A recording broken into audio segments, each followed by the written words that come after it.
Welcome to another episode of Protect the Paint. I am Brian McCormick here with my co-host Patrick Burns. Pat, what's going on? What's up, Brian? Welcome back, I guess, to you. Welcome everyone else who's listening, watching. The NBA draft tonight. Should be a good episode. So, Pat, as you know, I was in the Outer Banks last week, and I just had an inkling that a couple of trades, if not one huge trade, was going to happen. And of course, I'm sitting by the pool. I see just Twitter going nuts, and I'm like, "What did I miss? What did I miss?" I'm like, "Shit!" Right? But no, finally, NBA offseason is here. We have a ton to cover. We'll cover the recent trades, including a big one last night. We'll cover a little bit of the NBA draft, and then the offseason as a whole, where we can see these guys going, in the next week or two, once July starts, especially with free agency. But let's talk about the big trade last night, Pat. It was the trade that happened, and then it wasn't happening, and then it happened again. As an East Coast dad, I did not like the timing of this trade. I think it happened around 11:45 p.m. Eastern time. I was already in bed. Woke up to about 28 Woj notifications.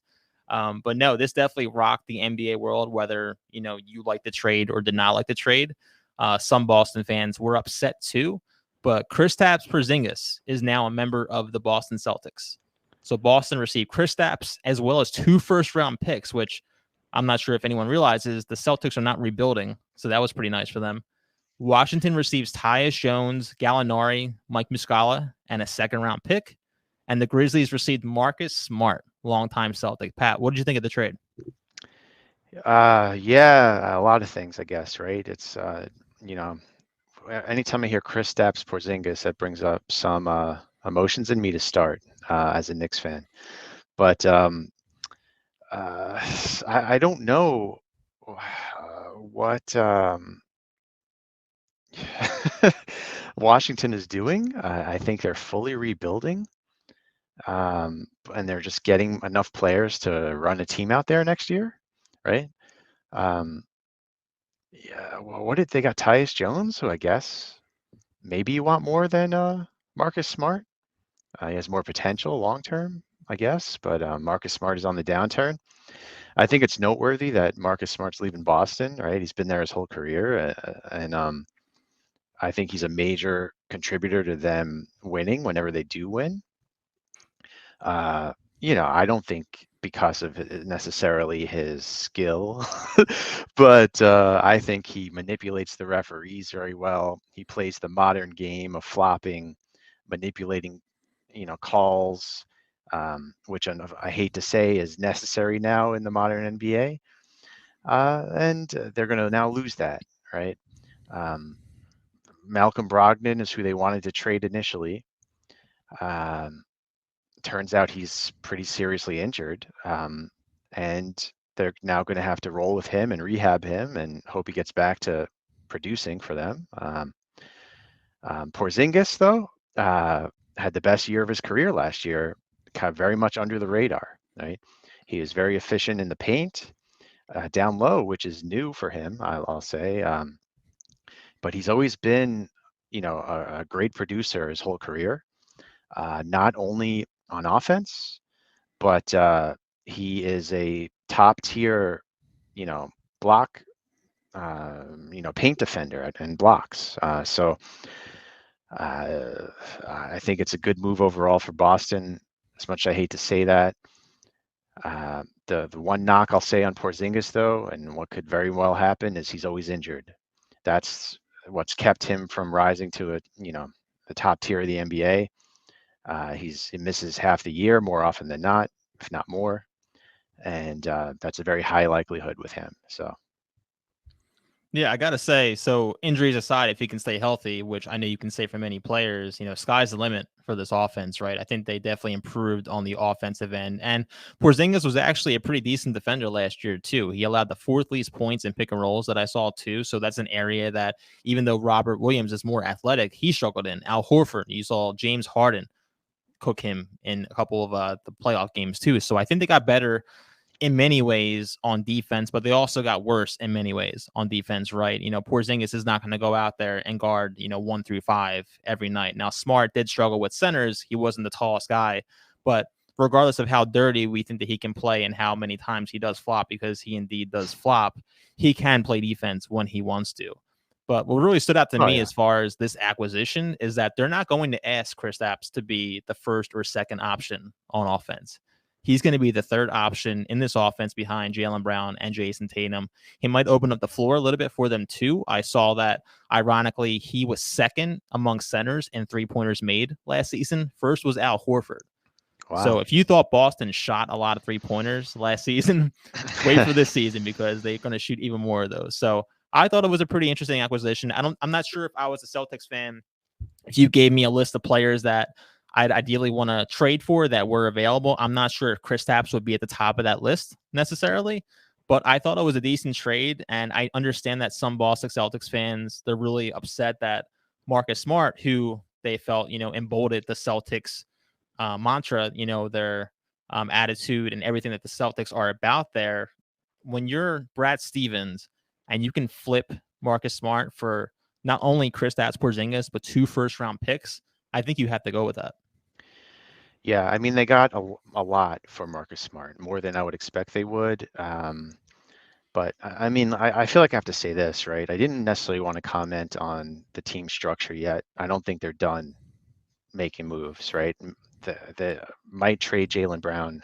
Who the hell knows, right? At this point, um, so I don't want to really say that yet. Your point about Horford making the most threes of centers, that's surprising and a great point. The difference, though, Porzingis gets his threes off the dribble a lot of times. He's not a catch and shoot shooter like Horford is. So it'll be interesting to see how he meshes if we're talking about the team now. But yeah, also the first round picks are I think they're Memphis's picks, right? Um, or at least one of them is. Yeah, so they'll be late They're 20s, late right? in the But draft, yeah, yeah. I But think what still, stood out to me, Pat, about the first-round picks was they went to Boston. I thought Washington was in yeah. rebuild Why? mode. Yeah, it made no sense. There's a lot of like, what the hell question marks with this trade. Um, I guess Boston seems like they won at this moment, but long term, we'll see. I think it's a great point to bring up about, like, I don't think they're done either. I think you don't make this move unless you have something promising down the pipe. Maybe it's not a guarantee, but you had some sort of promise from another team that, you can add a significant piece. But the only thing is, like we were talking about this morning, Malcolm Brogdon, per Brian Windhorst, has a significant injury that's probably going to inhibit a trade in the short term. And obviously that's why the Clippers, ducked out of that trade last night. I saw a tweet today saying, if you're the Clippers, you acquire Kawhi, you acquire Paul George, and suddenly you're worried about injuries, right? So I thought that was funny, but it has to be serious if they don't want that coming back in a trade, right? So with this next move, they obviously have to shed some salary too, and that's where the question mark for me is, because I don't think even if you package 2 first-round picks and Grant Williams, you're not going to get a difference maker. In my opinion, you might get a rotation guy that can contribute, and maybe that's all that they need. But you need to shed Malcolm Brogdon. I think he is making 22 or 23 million dollars this year. So it's just not going to work without trading him away, in my opinion. We could see what else happens. One interesting name to me that, is out there that everyone else has seen is Chris Paul. Like, do you see Chris Paul signing with Boston? Is he a free agent now, right? Well, yeah, Is that he being said, officially or Washington has to trade him or yeah? buy him out. It sounds like they're likely to trade him. So if you're Washington, does this make sense to even trade Chris Paul to Boston to get those 2 first rounders? Uh, I don't think so. I don't think so. I mean, uh, Chris Paul, Clippers, right? Would make sense if they can find a way to get him for cheap. Or, um, but if you think Boston is still looking to get rid of Brogdon, uh, Washington might be willing to take him because they're giving up next year anyway, right? Um, it's certainly a possibility, but um, yeah. I mean, what do you think? You seem to have insight on that. I'd like to hear your thoughts on it. Yeah, I don't have any sources. Right now, the Clippers make the most sense. He would have a significant role too. He would be starting. I thought it was interesting last night when that trade fell through because instead of sending out Malcolm Brogdon and then it be more likely that the Celtics acquire Chris Paul because the Clippers would have so much in that backcourt already that Chris Paul probably wouldn't make sense. Now they still have Malcolm Brogdon. They probably can't trade him anytime soon. And I think if there was an avenue for Chris Paul to go to Boston, it just got that much harder, right? Hmm. So I can see Chris Paul going to the Lakers, the Clippers at this point. Um, it's so tough. It depends on if he's traded, right? Because I think he's owed like 30 million plus next year. He's not an easy piece to acquire either, too. It's not like he can go to a Washington and compete. So I'm interested to see what happens. Another, I guess, team that sticks out to me because I just saw this morning too. Chris Middleton opted out of his Milwaukee contract. I suspect that they re-sign him. I'm not saying he's going to walk, but if he does indeed walk and go somewhere else, do you see Chris Paul being a fit in Milwaukee? No. Tell me how you really feel. I mean, you want me to explain? Like, Yeah. Drew Holiday Yep. is his primary Exactly. ball handler, and That's then where I the was other going with ball that. handler is Giannis, right? So, like, would he fit in with either of those players? No. Uh, Obviously, I see why you would think about that. Like, if they're a competing team, any team that thinks they're competing for a championship should consider getting Chris Paul, I would think, right? He has playoff experience. He's a leader of a team. Um, I just don't, at this stage of his career, there's a lot of players that are at this point better than him, I hate to say. So in the right situation, sure. A team should look at bringing him on. I think the Clippers, Lakers make sense. But other teams, Milwaukee, I don't like it. I mean, if they lose Middleton, they'll have to replace the second, scoring option on that team. But I think they could do that by committee, to be honest, around Giannis rather than getting another, top player. So it'll be interesting to see what happens with Chris Paul. I would like to see him be a free agent and, have him decide where he wants to play, right?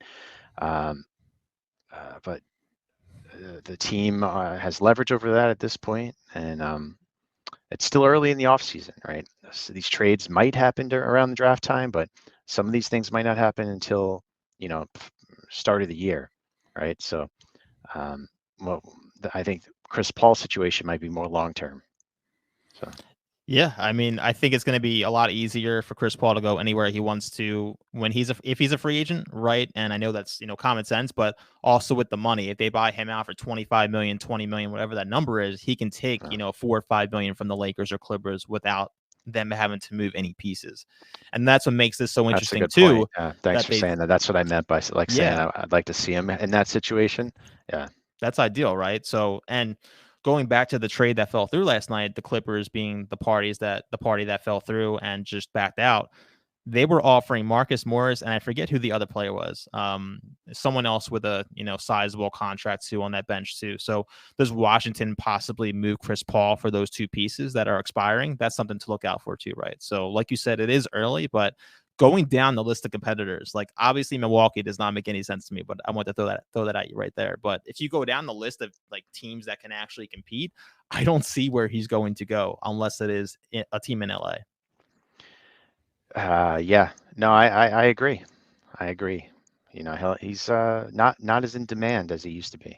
So So moving on, we'll see where he goes. I'm excited because he's fun to watch, but he's definitely not the same player that he used to be. But I'm excited to see where he goes. But I'm going back to Marcus Smart really quick here. If you could pick a Dylan Brooks replica or like an upgrade, right, but similar to his style of play, I think they found that in Marcus Smart. Whether anyone likes him or not, right? He fits that mold. He fits the attitude there. What they're trying to do. So I'm excited to see what he does there, especially now that he doesn't have two other guys taking 20 shots a game. yeah, no, that's a good comparison, right? He's that kind of player. He does the dirty work. He manipulates the game. Helps the team dictate their agenda and pace. With Ja Morant missing part of the season next year, he's going to be able to run the point, probably start um, during that period, keep the team, probably well off at least, just because of his experience while Ja is out. And then we'll see how he fits once he comes back. But I think it's a good move for them. Yeah, I mean, what did they give up? A couple first round picks in the end, and Tyus Jones. Yep. Um, I guess they're looking to round out their team. Right? They're giving up Tyus, maybe a little scoring, switching from Tyus Jones to Marcus Smart, but they're bringing in experience, leadership, game manipulation, like I said. So I like it for them. Yeah. Smart's one of those guys where you hate him if you're playing against him, but if he's on your team, you're going to defend him to the end of the earth, right? And a guy that's comparable to me, though he's not as bad in my opinion, PJ Tucker. Like anytime PJ Yeah. Tucker fights for an offensive rebound in the playoffs against your team, you're like, like I hate this guy. Like he's always chatting, right? But then he's on your team, you're like, oh, like I'll go to bat for him. I'll die for him. What? I'll take a bullet, right? So Yeah, he just always reminds me in that sense. taking charges, going after loose balls. The little Every things. every team needs that. Josh Hart on the Knicks is that player. Um, Grant Williams, I guess, on the Celtics, as well as another type of player like that. Maybe that's why they felt comfortable with, giving up Marcus Smart, although they might lose him too. So then, Celtics will no longer have that kind of mentality, which would be interesting to me. Right. So no, it's great points, man. Great points. All right, so I've been giving Washington a hard time so far. That's pretty apparent. But let's get to the other big trade that occurred while I was in North Carolina. So Bradley Beal is the Phoenix Sun. Phoenix has their new big three of Beal, Booker, and Durant. The trade, Beal was traded for Chris Paul, Landry Shamet, and 2 second-round picks. Now, I know that Beal had a no-trade clause, and that kind of inhibited any sort of great offer that the Washington Wizards were looking for here. But if you're a Washington Wizards fan, like how upset are you at this franchise, at this brass in Washington? Like I've never seen something just botched so much in my entire life as far as an organization. Yeah, no, I mean, you have to be pretty disappointed with this, at least the season coming up. Best thing I could tell that fan base, I guess, is that, they're building out solid players on the team, like depth-wise. Maybe their long-term goal is to sign free agents. Maybe if the team shows that they can compete with the depth they have next year, the year after, they might get a free agent. Year after that, who knows? But right now, it's not good to be a Wizards fan. So Like I just don't like. Do the Washington executives just never go outside? Do they never go on social media and just like realize what they're doing? Like, are they just playing 2K in real life and just trying to stick I stuff to a mean, we wall? know we know these rich folk have learned ways to live outside of the rest of us in society these days, right? They figure ways to do it. They don't care what we all think, how we live. They live their own lives. They fly around in helicopters. They're fine. Like they just committed to a rebuild a year too late, right? Like there's no Wemby coming out next year unless Wemby has a cousin in France that we don't know about, right? So I think for the last 2 years, we've expected them to trade Bradley Beal, and then they go ahead and they give him 5 years, $251 million for an extension. And not only do they give him that bag, they give him a no trade clause. And not only do they give him a no trade clause, it's a transitional no trade clause, meaning Yeah. the next team, the Phoenix Suns, they acquire that as well too. I mean, good for him, right? I guess he did at one point of his career deserve it. We'll see if he still does. Phoenix is going to be interesting. I don't, with Booker, Durant, and Beal, um, historically, when there's a three-player situation, one of the three players' production goes way down, right? Just out of necessity. Who is that going to be in Phoenix? Is it Durant? Like, I doubt it. um, it's funny that he's now in another similar situation to him being in Brooklyn, right? Now in Phoenix, with the super team they built in Brooklyn, it didn't work out. So does he now think, this is going to work? Because it's instead of Harden and Kyrie, it's Booker and Beal. Maybe the problem is him in the end. I don't know. It's a good point because, like you said, usually one out of the three stars just takes a back seat, voluntarily and just, shoots less shots, right? I could see Bradley Beal coming in and just saying, hey, like, I just want to win, period. I haven't, won in the playoffs ever, right? So I can see him coming in and say, hey, like, I'll take 5 less shots. I'll be more of catch and shoot. You guys can create. But I think an interesting point for this would be, what if Durant just kind of wants to coast during the regular season and he takes that? I wouldn't say a Chris Bosh role because that would be disrespectful. But what if Durant just kind of sits there, takes like 3 or 4 less shots per game, and just does more of like, jump shots instead of trying to get to the rim every possession, right? I think you could see that because he's getting older. He's going to want to be ready for these playoff runs the next 2 years, 3 years that they have these guys. So, like you said, it's going to be interesting to see. I haven't thought about that aspect too much, but it's a great point. So I can see either Durant or Beal taking that back seat, if you want to call it that. But I also think it's cool that if you're a Phoenix Suns fan watching this team, you can play 2 out of those 3 and rest the other one on the bench, right? Or play one and rest the other 2 during stretches of this game. So I think they're gonna be poised for a playoff run. I just think they're not deep right now. Depth was a problem for them last year, and thus I think DeAndre Ayton's going to be on the move soon. Yeah, I mean that would be interesting. He has a huge contract too, right? Yep. So do teams want to give up what they'd have to get him? Who knows? So yeah.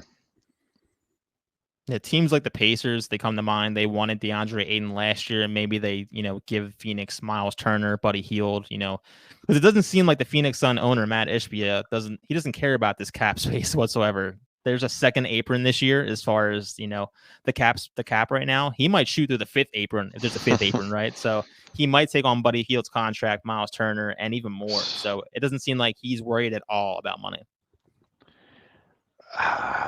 Good luck, figuring out how that works. I mean, that's a really hard situation. Like, yeah, you have great players, but now to me, the work begins. They have to figure out how they're all going to mesh, how they're going to become a successful team. If they get Buddy Hield too on top of that, he shoots 20 times a game. Like what?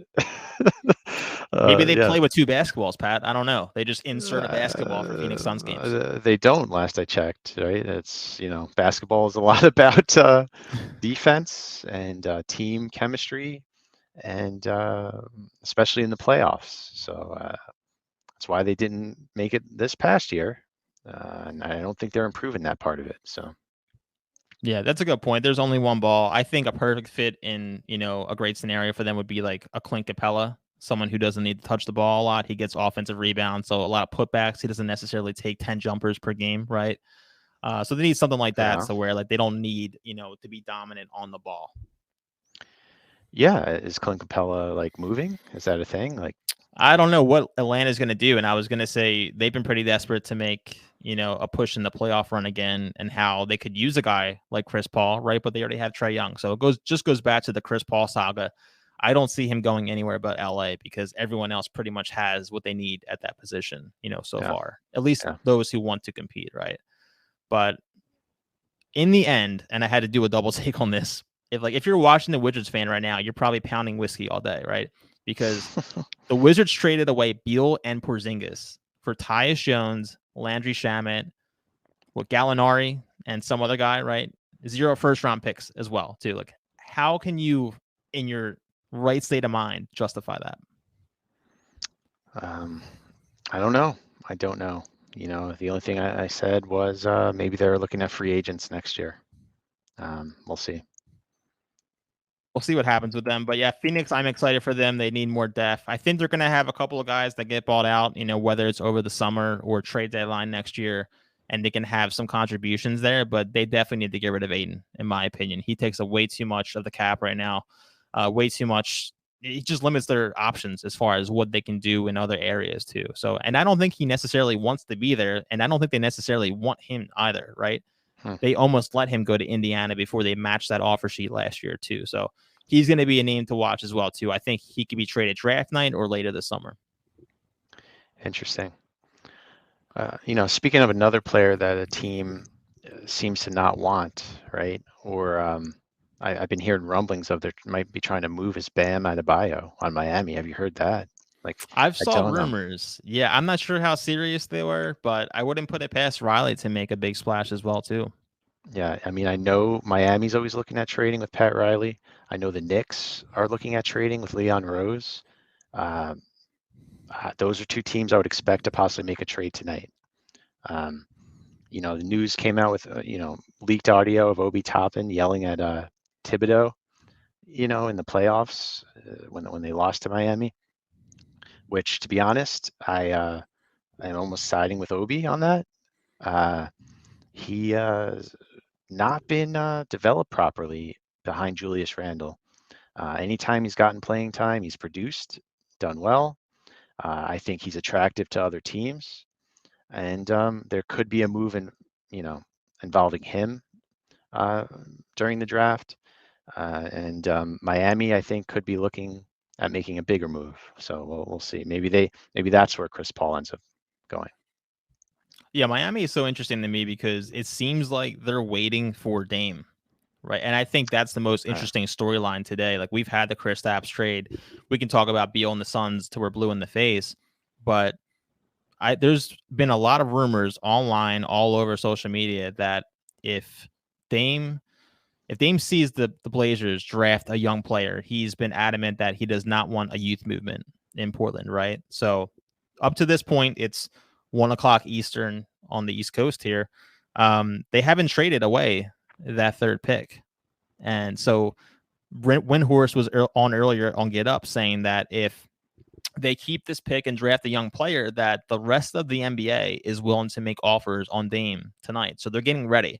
They're in the trenches, getting their best package together, and then seeing how they can negotiate. But I don't know if Dame's going to stay in Portland if they make this draft pick tonight. And from what I'm seeing, as far as what's coming out of Portland, this could be smoke, but they don't have any intention on trading this pick either.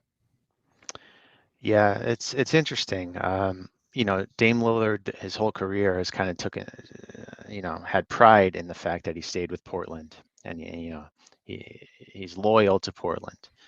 Um, to the point, I think on social media, he's even like went after players for creating super teams or leaving, jumping ship to a better situation. So he has talked trash in the past about leaving. So I feel like that's part of it too. He doesn't want to look like he's contradicting himself or not backing up his talk.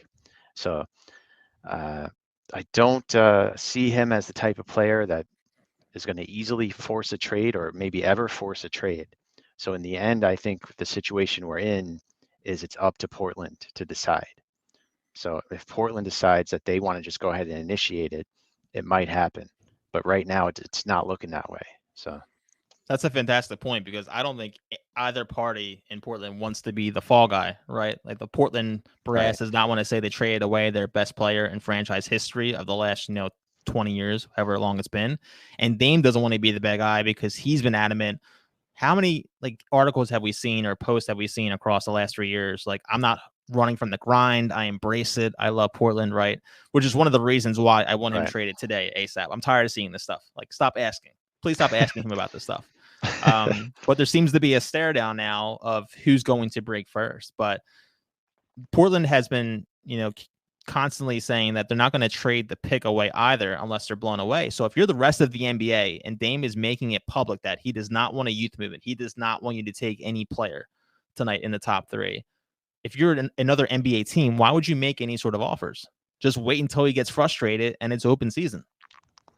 Yeah, wait until mid-season. Who knows if they have a losing record by the trade deadline? Something could happen. That's a good point. And that's another thing as well, too. Like right now, it's all over the place. I've been reading as we're talking too, but Anthony Miller, who's like a 6'8", 6'9" forward, he is supposed to go to Charlotte. Now, Scoot Henderson is getting some steam to go to 2 as well. But if Miller does indeed go number 2 to Charlotte, at number 3, you're pretty much left with Scoot Henderson. And I'm not saying Yeah. that Scoot is a bad player by any means, but you're going to have Scoot, you're going to have Lillard, and you're going to have Anthony Simons, sorry. And they're all 6'3" or under. So that doesn't fit whatsoever either. So this might not even be like a midseason trade. This might be this weekend. Yeah, we'll see. I mean, that would be something, right? I don't know about Miller. I feel like Scoot Henderson might go too. Miller. Yeah, I saw some interview with him saying, some interviews asked him who his GOAT was of all time, LeBron or Michael Jordan, and this guy says Paul George, right? So I don't know. He's got to be drunk when he says that, right? It was midday. I don't know. I don't know if that was the case, but He should work in Washington. Um, you know what, real quick, Pat, lastly, because I had this point too that we didn't bring up. So Washington gets no first round picks. I've said that many times during this episode, but they did get Tyus Jones, and he can play. So in 22 starts last year, 16 points per game, 8 assists, and 4 rebounds per game. And he had the best assist to turnover ratio in the league Yeah. last year. 50% from the field, 41% from three. So he could play. I think that's actually a great piece that they happen to get to pry from Memphis, and he could be like a huge valuable asset come trade deadline time. Yeah, either trade deadline or, like I said, they could be, creating the foundation of a team long term, right? They're not going to win next year. That's been established, but they might Or the year develop these, after. But yeah. or probably the year after. But they might develop these players throughout the process, get them some experience, start to compete. If they have the right coach, maybe it could end up being a good thing. But yeah, they're not going to sell many tickets next year. Going back to Dame really quick, I know I'm jumping us all over the place here. Miami has been, pretty public about how much they would value him and bringing him to South Beach. I think Miami would be a perfect fit for him, and he could possibly push them over the hump because they've fallen short, 2 out of the last 3-4 years of winning the finals. What do you think about Dame in South Beach? Do you think that's a great fit? Do you see another team that can potentially be a better fit or as good of a fit? Portland. No, I think that's probably the team that makes the most sense if he wants to win, right? And for a team that has, the pieces to possibly trade or move for him. Um, I guess that's really the one situation that sticks out. Um, I don't see him like the other team that just jumped into my mind for some reason, or the Lakers, right? Um, them figuring out some way to get him. I don't. I assume he has a no trade clause himself, right? No, he does not. Yeah. Wow, From what I know, that's I could be wrong. I can double check on that. I did not see that he had one. interesting. I was just going to say I don't think he'd want to play with LeBron, but who knows? He was in Space Jam, right? So Yep. maybe they team up in real life, So I didn't watch that one, by the way, and I will never watch that one. But yeah, I good. just I just verified Dame does not have a no trade clause, so he's going to go to pretty Wow. much probably the best package available, unless Portland feels some sort of loyalty towards him and gives him an ideal situation. But yeah, Miami comes to mind again. It kind of falls into the Chris Paul scenario. Not that they're the same player, but the point guard position, it's very tough for them to just move somebody right away because you have to worry about the defensive end, right? So just for example's sake, like let's say Atlanta trades for Dame Lillard and you have Trae Young and Dame now, both are 6'3" or shorter. It's not going to work defensively, right? And No, I I think, mean, what makes sense to me is if Portland is making the call, right? They're going to want young players back if they're rebuilding. yep. They're going to want, maybe Zion or a player like that, right? So New Orleans, New York, what teams have young players that are, not happy in their situation? That's what I'd be looking at. I'm excited to see where Zion goes. I actually forgot all about him until you just brought him up, even though we were texting about him last week. But so wild to me, like between Twitter and the beef with, his ex girlfriend, whatever you want to call her there. And I was also texted with one of my buddies. I could have the number wrong, but I think he played 124 games so far in his NBA career, and he signed for a $205 million extension. Now, if you're New Orleans, you played that right because you need to get something back for him. Like there's going to be a team in my mind, like a Charlotte, who's going to take a flyer on him and see if he can rejuvenate himself in his career.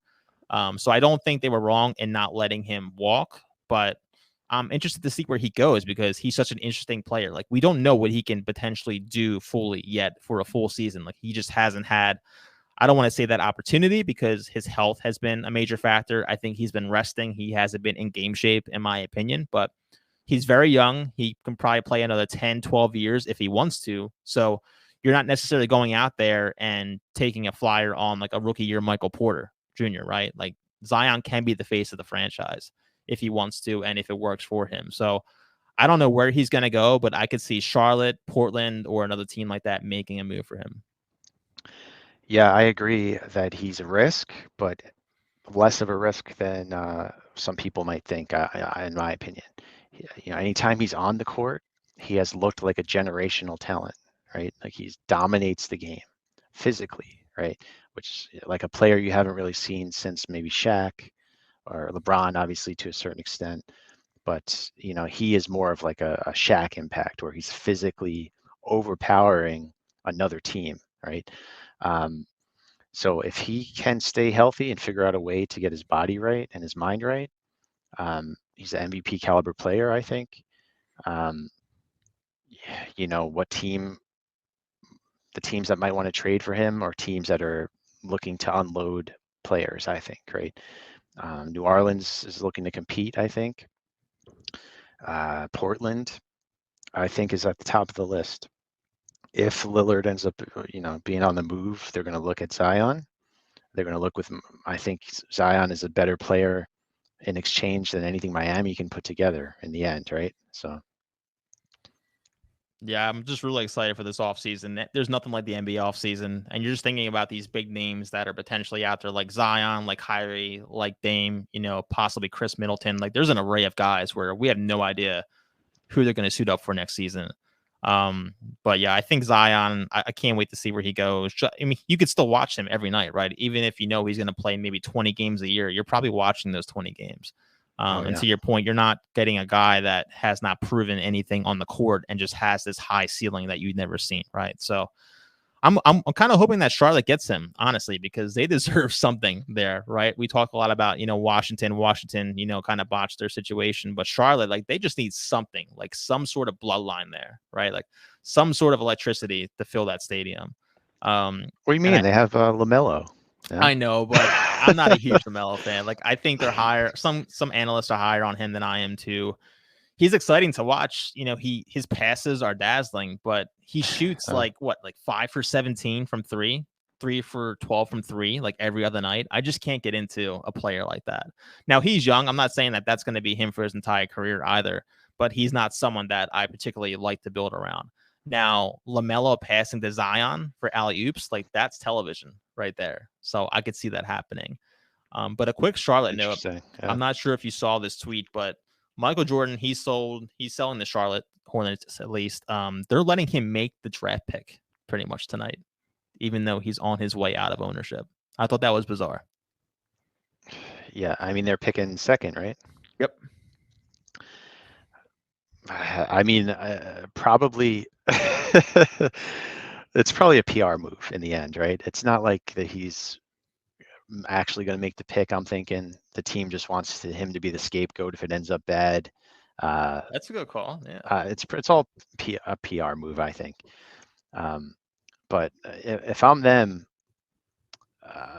if I'm thinking of Scoot Henderson over this guy Miller. I don't know, but to your earlier point about Portland taking Scoot, from what I know about him, he's not really like an outside shooter, right? He's more of a athleticism, driving point guard. They compare So him to like a prime Westbrook I saw on NBA Draft on that. right, like that kind of player. So they might find a way to play him with Lillard, right, and those other players you mentioned. Yeah, so I don't think that necessarily forces them to trade Lillard at that point. But eventually, if it doesn't work out mid-season, then I think he's on the move. That's what I'm seeing at this point. But yeah, Yeah, and like I said, we have no way of knowing what's actually going on here. But if Dame is like, "Hey, you guys take a player at 3 tonight, I'm walking," like that could be a scenario that we don't even know about for sure, right? We just hear noise about it. I just don't think he's that kind of player. Like maybe I'll be proven wrong. That'd be awesome if that happens, right? But I think he would feel too embarrassed by doing that, Yeah, that's a good point. He's so like in that situation, there's some guys where I'm just like, dude, like ride it out. Like, adhere to your contract. You owe them that. Like, I don't think Dame owes Portland anything. And I don't say that lightly either, right? I'm not saying that you're saying anything otherwise, but Yeah. Dame tried to win there. They never got the pieces around him in order to, have a deep playoff run. And people don't want to play in Portland. Like, it's just not an attraction compared to an LA, a New York, a Miami, right? And that's you can't change the location of the team, right now, like unless you sell the team and want to go somewhere else, right? But it's not going to change in the next 5 years in the foreseeable future. So if you're Dame, like I don't know why you would not want to get out. I don't. And if you're Portland, I don't know why you would not use the top 3 pick tonight and get someone young to pair with Simons. So we'll see Yeah. what happens. We spoke of that ad nauseum, but I know we have a segment coming up like of trades that we want to see this offseason, but he's definitely my number one, like over Tobias Harris, which is saying something.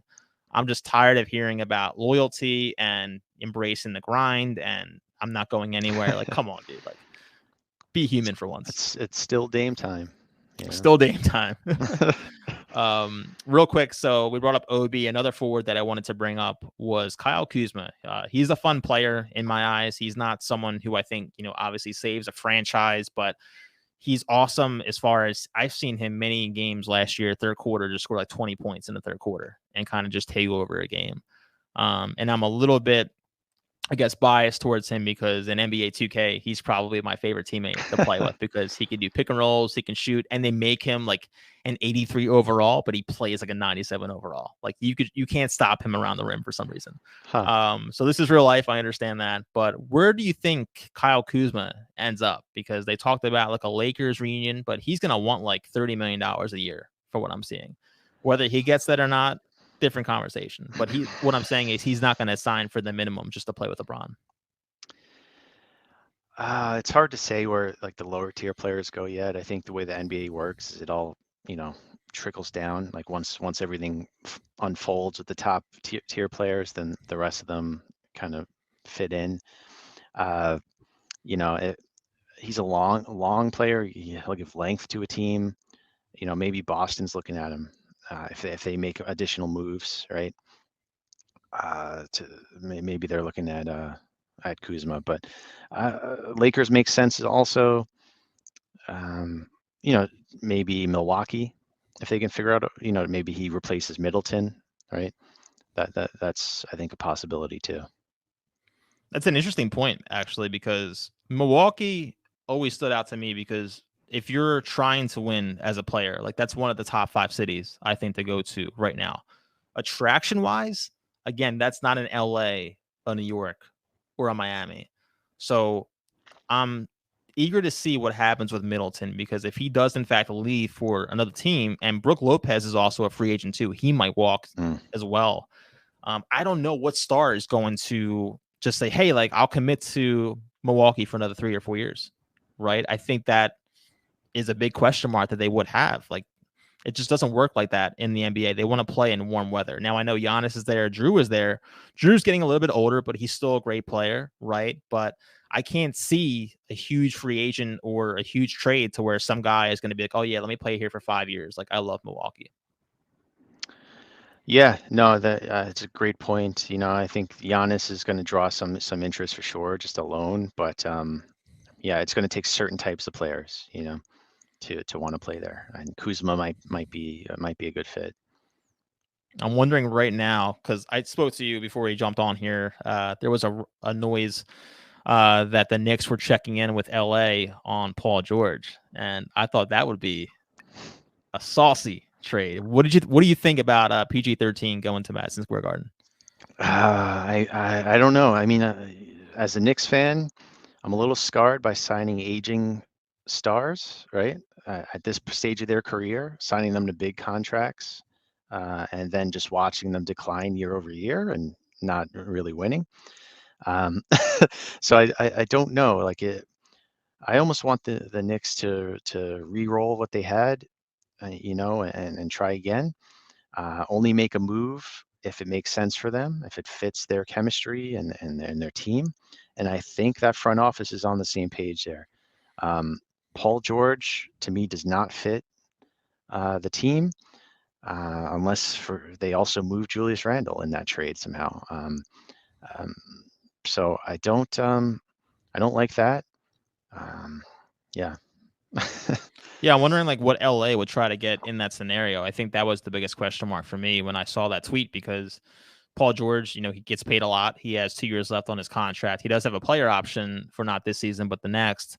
But a trade would have to look, if not Julius Randle involved, it would have to look at something like Obi Toppin and Evan Fournier, which is basically a salary dump, right? And if you're the Clippers, why on earth would you do that? So I don't know Fournier, what they yeah. gain. I don't know what LA gains by dangling Paul George out there in trade talks, unless like they're serious about it. And not that the Knicks don't have great players, but I don't know why the Knicks would give up any other effective players right now in that scenario. So why make noise Yeah. about that now with the Knicks? You know what I mean? Yeah, I don't think Paul George is what the Knicks are missing, you know. Uh, Yeah, interesting player. Now that we're talking, I think he would be at least fun to watch in Milwaukee alongside Giannis and Drew too, if Middleton does leave. So something to look at. I don't have any sources on here. I'm not giving up any information here, but I think that would be a pretty perfect scenario for Paul George. yeah. No, I would like to see that. Yeah.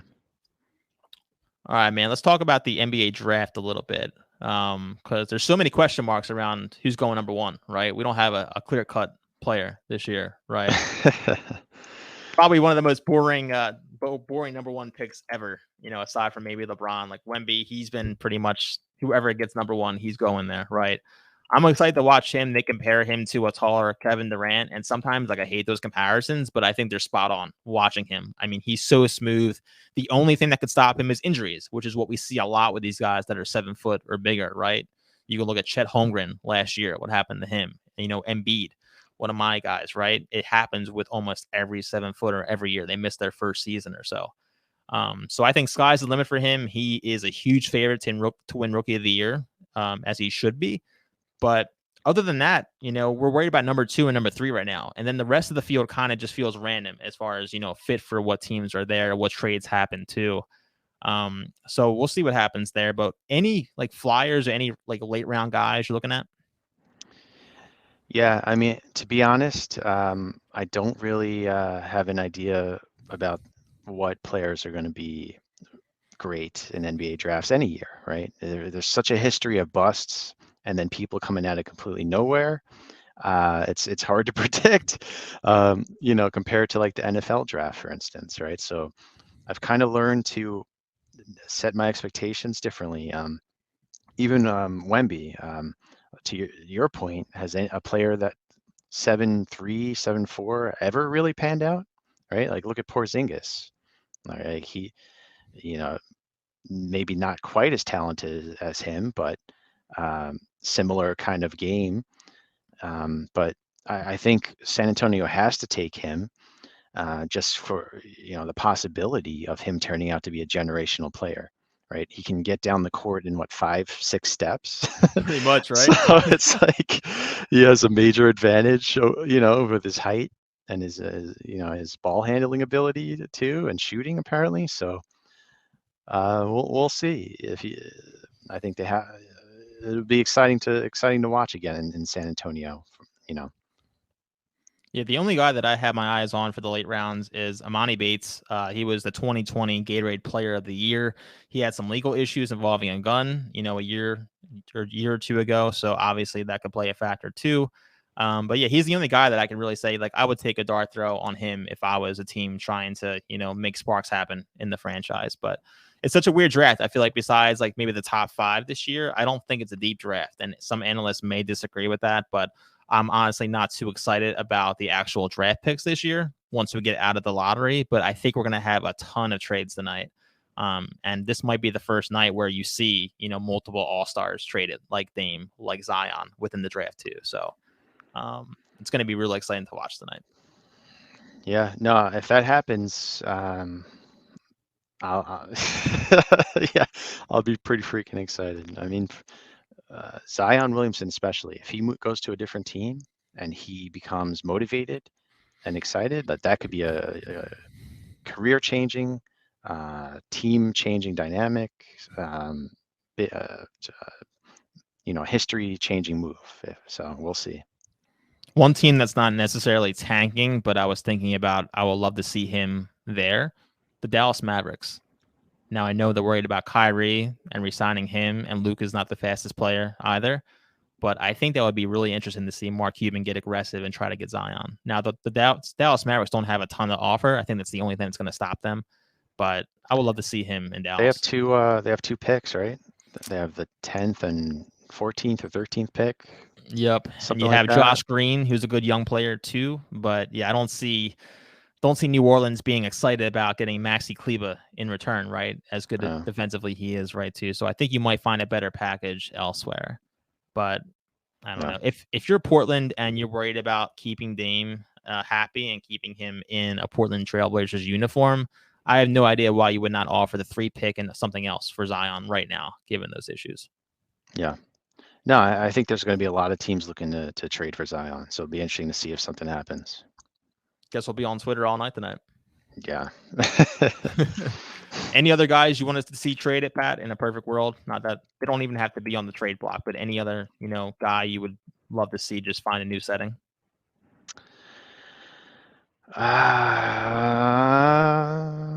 No, I mean I'm thinking Knicks, right? Part of me wants to see Randall traded. Part of me doesn't. Uh, uh, I think during the regular season, he, is responsible for a lot of wins throughout the year. But during the playoffs, he's now two years now and has not stepped up when he had to. Um, I think I could see him moving if the Knicks do make some kind of big move for Zion. I think he's involved, but If the Knicks get Zion, I will personally come to your apartment and make sure you're breathing because I know how excited you'll get. yeah, I mean, part of that's excitement, not, but uh, I think they would look at trading for him at least consider it, right? If I know they have RJ, right, who's is clearly part of their long-term plan. He's shown some promise. If they want to team them up again, have a kind of, they liked the way the dynamic between Brunson and Josh Hart worked out. Two players that played not against, but together in college, right, at Villanova. Maybe they're liking that dynamic and they want to bring the Dukies back together. And There you go. we'll see if they could put together an offer for New Orleans. But I think you'd we'll have to see. include quickly in that just from the surface. I'm not sure if they would have to beat another offer as good as that, maybe. But if you're asking me right now, like guns to my head, like what they would have to offer in that trade, I think you would have to part with Emmanuel quickly. Yeah, most likely quickly or Grimes. They actually have some players that have shown promise. They have picks. You know, they have quite a bit of first round picks to in the future. So uh, the people that were thinking they were going to trade last year, maybe this is the year that trades happen. We'll see. The last guy that I had on my list here, and he's been brought up, I think, the last 3 years. No surprise either, but Zach LaVine. Yeah. I have no idea what the Chicago Bulls are doing either. I think Nikola Vucevic is a good player. He plays a solid role, gives you 20 and 10 on a given night. But I've read that they're going to give him like a 3-year extension at like 75 million, whatever. Not crazy money in today's NBA standards at all. But it hasn't worked out between DeMar, Zach, and Nikola, right? And I'm just wondering, what are they trying to get for Zach LaVine? I think they held on to him for a couple of years too long. Not that LaVine's getting old, but his stock has definitely dropped the last 2 years, in my opinion. Right, like 2 years ago, like you think Zach LaVine could be not the next Kobe, right, but like someone who can carry a franchise. And now it's like I don't even know if I would trade Zach LaVine for Randall. Like honestly, like right, like if they come to you to the Knicks and you're like, hey, we'll give you Zach LaVine for Julius Randle, like what are you doing? Yeah. No. Right? Like how no. much has he dropped in trade talks, right? Yeah. I think he's still a good player, but he's not better than Randall. He's similar to Randall, I think, at this point. So you'd be kind of just replacing Randall's value, but you're not getting an upgrade. So why make the trade? You're also changing where that production is coming from. From, I think it's more valuable to have it coming from the 4 spot than guard at this point. Um, so Yeah, I don't see that. I know there was some talk about the Knicks looking at him too. I don't know what other teams would be looking at him. Maybe Miami might look at him too. But I he's still I think he's 28. He's in his prime. Yeah, in the right situation, he can get back to what he was. Is he going to lead to them winning a championship though?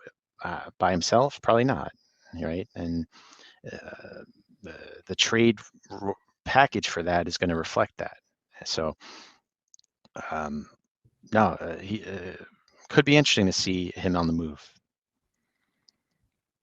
Yeah, I'm trying to think of someone who's comparable to him. I mean, not even like Brandon Ingram now. Like I would say Brandon Ingram 10 times over every time instead of Zach LaVine, right? So I think Chicago is just interesting to me too. Not only do I know, a few people there that are huge Chicago Bulls fans, but they're just stuck. I mean, I think they're 2 or 3 years away from a full rebuild unless they commit to it earlier too. So I think given that, if you're trading Zach LaVine and you're not getting significant return back, I mean, you could see DeMar on the run too. And he's Mhm. what, 34 now, so I don't think you're going to get a huge return for him either. But you can use DeMar on many teams right now to close out games. So they're another team to keep an eye on tonight. But that's all that we have today, guys. I appreciate you listening. We'll have another show this weekend after the draft falls the way that it falls, and then hopefully we'll have some more, fireworks as far as trades too. But Pat, appreciate you jumping on, brother, during